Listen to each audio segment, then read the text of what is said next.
Hi అండి. నేను మీ విజయాని. ఎలా ఉన్నారు మీరు? ఇవాళ మనం గోంగూర పులిహోర చేసుకుందాం. ఈజీగా ఎలా చేయాలో చూపిస్తాను మీకు. మీరు ట్రై చేసి ఎలా ఉందో నా కింద కామెంట్ చేయండి. నా వీడియో గనుక నచ్చితే మీ ఫ్రెండ్స్‌కి ఫార్వర్డ్ చేయండి. స్టవ్ వెలిగించుకొని కడాయి పెట్టుకోవాలి. కడాయి పెట్టుకున్న తర్వాత ఆయిల్ వేసుకోవాలి. గోంగూరకి సరిపడినంత ఆయిల్ వేసుకోవాలి. మళ్ళీ మనం పులిహోర పోపుకి మళ్ళీ ఆయిల్ వేరే వేసుకొని పోపు వేపుకోవాలి. మీరేం చేసుకున్నారో నాకు కామెంట్ చేయండి. మీరేం వంటలు వండుకున్నారో? నేను కొత్తగా యూట్యూబ్ ఛానల్ స్టార్ట్ చేశానండి. మీరు బాగా సపోర్ట్ చేయాలనుకుంటున్నాను.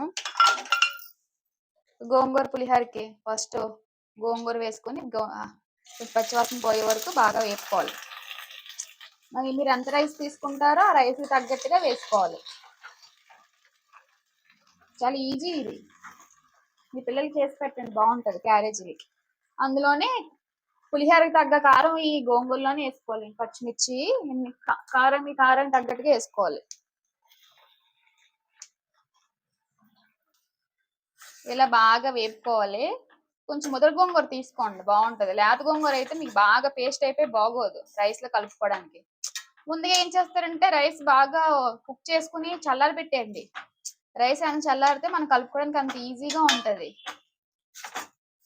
రైస్ ఇలాగా పొడి పొడిలాడుతూ వండుకోండి. బాగా చల్లారిపోవాలి రైస్ మాత్రం. మీకు రైస్ తడిగా ఉంటే పులిహోర అంత టేస్ట్ గా రాదు. గోంగూర ఇలా కలుపుతూ ఉండాలి. మీరు వదిలేసారంటే బాగా మాడిపోతుంది, అప్పుడు టేస్ట్ బాగోదు. బాగా కొంచెం ఆయిల్ పైకి తేలే వరకు వేపుకోవాలి దీన్ని. ఇలా పైకి ఆయిల్ తేలాలి అంటే ఇంక ఇది ఏగిపోయిందని తెలుస్తుంది అన్నమాట. ఆ చల్లారిలోపు మనం ఏంటంటే పులిహోరకి పోపు రెడీ చేసుకుందాం. దానికి ఒక పాన్ పెట్టుకోండి. పాన్ పెట్టుకొని ఆయిల్ వేసుకోండి. పులిహోరకి ఆయిల్ ఎక్కువే పడుతుంది దీనికి, లేకపోతే మీకు చేతికి బాగోదు, అంత జిగురు జిగురుగా అంటుకుపోతుంది. ఆయిల్ వేడైన తర్వాత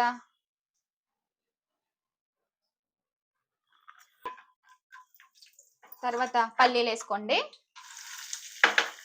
పల్లీలు కొంచెం వేగాలి, అవి కొంచెం చిట్టుతాయి కదా, అప్పుడు వేగినట్టు మాట. అవి కొంచెం ఇంకా వేగుతున్న పల్లీలు వేగిపోయే జీడిపప్పును. అప్పుడు ఆవాలు వేసుకోవాలి. ఆవాలు వేసుకున్న తర్వాత అందులో కొంచెం మినపప్పు శనగపప్పు వేసుకోవాలి. కొంచెం బాగా వేగాలి ఇవి.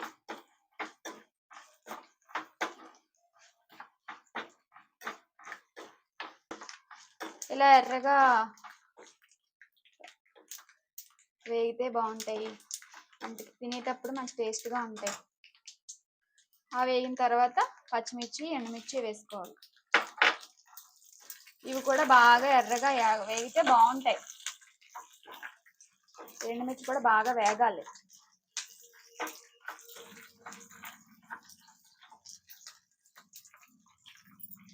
కట్టేస్తున్నాం అనేటప్పుడు ఇంగువ వేసుకోవాలి. ఇంగువ వేసుకుంటేనే బాగుంటుంది.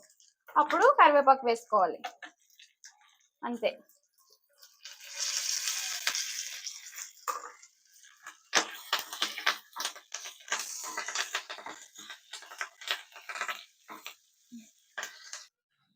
ఈ గోంగూర బాగా చల్లారిన తర్వాత మనం మిక్సీ జార్లో వేసుకొని మెత్తగా పేస్ట్ రెడీ చేసుకోవాలి.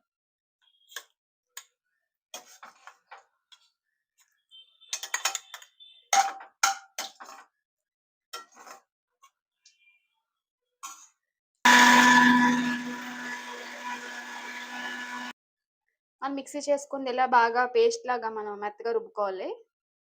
ఇప్పుడు ఏం చేస్తారంటే ఈ రైస్కి తగ్గ సాల్ట్ వేసుకోవాలి. మనం అసలు ఇప్పుడు దాకా ఉప్పు యాడ్ చేయలేదు. ఈ రైస్ తగ్గట్టు మనం ఇప్పుడే వేసుకోవాలి, టేస్ట్కి తగ్గట్టు ఉప్పు, పసుపు కూడా ఇప్పుడే యాడ్ చేసుకోవాలి. ఇది చాలా బాగుంటుందండి ఈ రెసిపీ. లంచ్ బాక్స్కి అయితే చాలా బాగుంటుంది.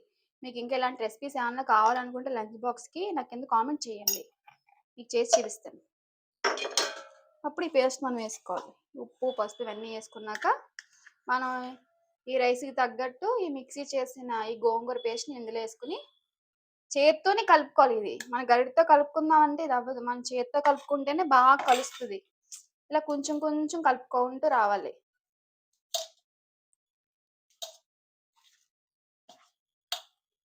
ఇది గరిటెతో కలుపుతామంటే కలదసల. చేత్తోనే బాగా కలుపుకోవాలి. మీ బాగా కలిపిన బాగా చేత్తోనే కలుపుకోవాలి. ఇది బాగా కలిసిన తర్వాత అప్పుడు ఇందులో పోపేసుకొని కలుపుకోవాలి. రైసు చల్లారి వల్ల ఇంత పొడి పొడిగా ఉంది. అందుకని చూసారా ఎంత ఈజీగా కలిసిపోతుందో.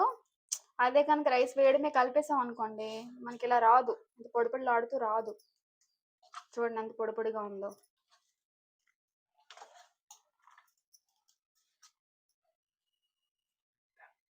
చూసారా ఇలా బాగా కలుపుకోవాలి. అప్పుడు ఇందులో పోపు వేసుకోవాలి. ఈ పోపు ఎక్కువ వేసుకుంటేనే టేస్ట్గా ఉంటుంది. దీనికి కొంచెం ఆయిల్ ఎక్కువే పడుతుంది. ఇదంత ఆయిల్ అనుకోవద్దు.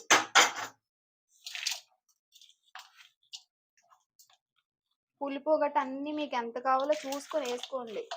ఒకేసారి వేసేయకండి.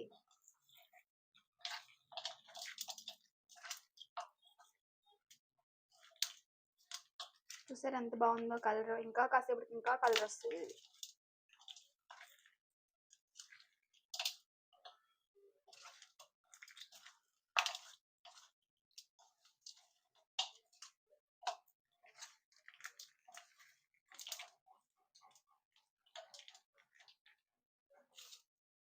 చూసారా ఎంత బాగుందో, ఎంత పొడి పొడిలాడుతూ వచ్చిందో.